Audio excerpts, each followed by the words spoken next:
Il s'agit désormais des événements du 7 octobre 2023. À la demande du bureau du Premier ministre, le mot massacre a été supprimé du titre du projet de loi commémorant le 7 octobre.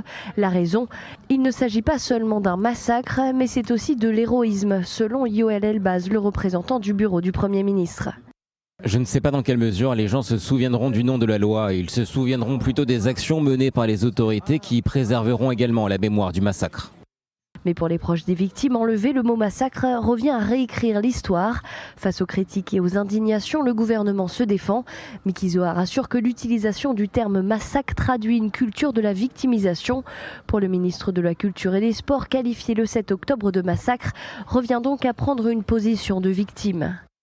L'époque où il était possible de massacrer l'État d'Israël est révolue. Malheureusement, il est possible de tuer, de blesser et d'assassiner des citoyens israéliens, ce qui est très regrettable et nous ferons tout pour empêcher que de telles choses se produisent. Mais il n'est plus possible de massacrer la nation israélienne. L'État d'Israël est un État fort. Si la commission de l'éducation, de la culture et des sports de la Knesset a approuvé hier la modification du titre du projet de loi commémorant le 7 octobre, la question n'est pas encore définitivement tranchée. Mais pour l'instant, il s'agit donc des mémoires et commémorations des événements de Simchat Torah.